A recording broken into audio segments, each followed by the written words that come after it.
పవిత్రమైనవి.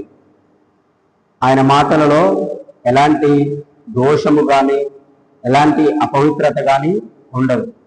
So ఆయనని మనం వెంబడిస్తున్నాం కనుక, ఆయన మాటలు మనం వింటున్నాం కనుక మన జీవితంలో కూడా ఎలాంటి అపవిత్రత ఎలాంటి దోషము లేకుండా పరిశుద్ధంగా నడవటానికి దేవుని యొక్క వాక్యము మనకు ఉపయోగపడుతుంది కనుక అందుకని ప్రతి దినము దేవుని యొక్క వాక్యముని మనము ధ్యానిస్తుంటాం.